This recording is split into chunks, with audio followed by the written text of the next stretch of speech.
అందరికి hi welcome to uncle kitchen zone 2024. నేను మీ అంజద్. ఈరోజు అయితే మేము ముందరికి కరివేపాకుతో చికెన్ కందనకాయ వేపుడు అండి. టేస్ట్ అయితే చాలా బాగుంటుంది. చాలా డిఫరెంట్ కాంబినేషన్ ఇది. తప్పకుండా ట్రై చేయండి. చేయడం కూడా చాలా ఈజీ. ఇది ఎందుకు కలిసి వచ్చేయండి మన రెసిపీలోకి. ఇప్పుడైతే నేను ఒక అరకిలో చికెన్ కందనకాయ అయితే తీసుకున్నాను అండి. దాని మీద ఉండి కొవ్వంతా క్లీన్ చేసేసాను బాగా. చూసారు కదా, మనకు ఈ విధంగా క్లీన్ చేసేసి ఇప్పుడు దీన్ని చిన్న చిన్న ముక్కలు అయితే కోసుకుందాము. ఎందుకంటే ఇది చాలా గట్టిగా ఉంటాయి కాబట్టి అలాగే వండితే మనకు సరిగ్గా కుక్ అవ్వదండి, టైం కూడా చాలా పడుతుంది. అందుకే ఈ విధంగా 1 ఇంచు చిన్న చిన్న బిట్లుగా కట్ చేసుకున్నామంటే మనకు తొందరగా ఫ్రై అవుతుంది. మనం వేసిన మసాలా కూడా కందనకాయల్లో బాగా పడతాయి. టేస్ట్ చాలా బాగుంటుంది. ఈ విధంగా చూసారు కదా, అన్ని కందనకాయల్ని ఈ విధంగా చిన్న చిన్న ముక్కలు అయితే కట్ చేసుకునిద్దాం మనము. టేస్ట్ అయితే ఇది చాలా బాగుంటుందండి. ఇంట్లో ఉన్న మసాలాతోనే కరివేపాకు వేసి చేస్తే టేస్ట్ సూపర్గా వస్తుంది. ఇప్పుడు దీన్ని 1-4 సార్లు బాగా కడుక్కొని పక్కనైతే పెట్టేద్దాము. ఇప్పుడు స్టవ్ మీద ఒక కడాయి అయితే పెట్టేద్దాము. ఆ కడాయిలో 2 చెంచాల ధనియాలు, ఒక 6 ఎండుమిరపకాయలు వేసి 2 సెకండ్లు అలాగా ఫ్రై చేస్తున్నాం. స్టవ్ అయితే నేను మీడియం ఫ్లేమ్లో పెట్టామండి. మసాలా ఇదే మనకు. దాంతోపాటు ఒక గుప్పెడు కరివేపాకుని వేసుకొని ఇది కూడా 2 సెకండ్లు మనము ఫ్రై చేసుకోవాలి. ఈ 3 ఫ్రై అవుతుంటే మనకు మంచి అరోమా ఫ్లేవర్ అయితే వస్తుందండి. ఈ మసాలా అయితే చాలా టేస్ట్గా ఉంటుంది. ఇది చికెన్లో కానీ, మటన్లో కానీ, ఫిష్ కానీ కూడా వేసుకోవచ్చు. ఇప్పుడు దీన్ని ఒక 5 సెకండ్లు అట్లా ఫ్రై చేసిన తర్వాత చల్లడానికి ఒక ప్లేట్లో పక్కన తీసి పెట్టేద్దాం. ఇప్పుడు స్టవ్ మీద ఇంకో కడాయి పెట్టుకొని ఆ కడాయిలో 3 చెంచాల నూనె అయితే పోసుకుందాము.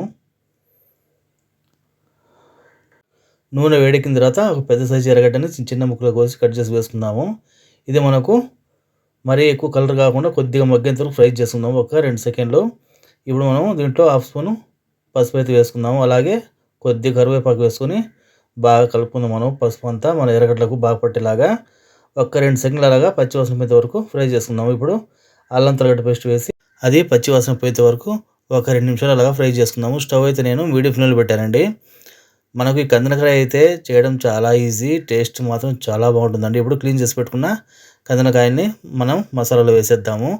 మొత్తం బాగా కలుపుకుందాం. కడాయిలో 4 పక్కల మనం వేసిన ఎర్రగడ్డలు, అలాగే కరివేపాకు, పసుపు మొత్తం కందనకాయలకు పడితే మనకు దాంట్లో ఉండే నీసు వాసన అనేది తగ్గిపోతుంది. బాగా కందనకాయలో ఉండే నీసు వాసన అనేది మనం నీళ్ళు వేయకుండానే ఈ విధంగా 2 సెకండ్లు ఒకసారి అలా కలుపుతూ ఫ్రై చేసుకోవాలి.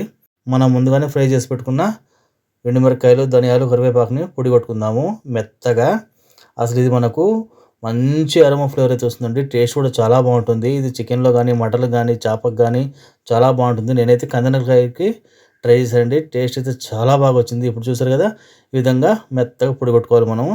దీన్ని పక్కన పెట్టేసి మన కందనకాయలు బాగా ఉడుకుతున్నాయి చూడండి. మన కందనకాయల నుంచి నీళ్లు కొద్దిగా లైట్గా వచ్చింది. ఇప్పుడు స్టవ్ని నేను 2 నిమిషాలు హై ఫ్లేమ్లో పెడతాను.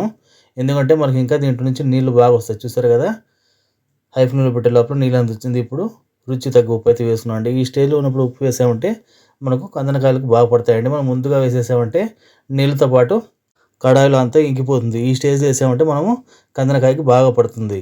ఈ విధంగా కలుపుకున్న తర్వాత 1 నిమిషం అలా పెట్టేద్దాము. మళ్ళీ 1 సెకండ్ అలాగా కలుపుకుందాం మనము. ఇప్పుడైతే నేను మీడియం ఫ్లేమ్లో పెట్టాను స్టవ్ని. ఒక 1/2 స్పూను మిరియాల పొడి వేద్దామండి. మిరియాల పొడి కూడా దీంట్లో మంచి టేస్ట్, మంచి ఫ్లేవర్ కూడా వస్తుంది. వేసిన తర్వాత మొత్తం ముక్కలు బాగా మిక్స్ అయ్యేలాగా కలుపుకుందాము మసాలాను. ఇప్పుడు టీ గ్లాస్ తాగుతాం కదా, చిన్న గ్లాసు, ఆ గ్లాస్తో నీళ్ళు అయితే పోసుకుందామండి. వాటర్ అయితే మనం ఖచ్చితంగా పోసుకోవాలి. అది ఒక 50% ఫ్రై అయిన తర్వాత ఇంకో 50% ఫ్రై కావాలి కాబట్టి మనం వాటర్ అయితే వేసుకోవాలి. ఇప్పుడు స్టవ్ని మళ్ళీ నేను ఒక 5 నిమిషాలు హై ఫ్లేమ్లో అయితే పెట్టేస్తాను. అప్పటికి మనకు చికెన్ కందనకాయలు అయితే కరెక్ట్గా కుక్ అవుతాయి. చూసారు కదా, మనకు పర్ఫెక్ట్గా అయితే కుక్ అవుతూ ఉంది. అందుకే దీన్ని చిన్న చిన్న ముక్కలుగా కట్ చేసుకుంటే మనకు తొందరగా అవుతుందండి. పెద్దగా పెట్టామంటే లేట్ అవుతుంది.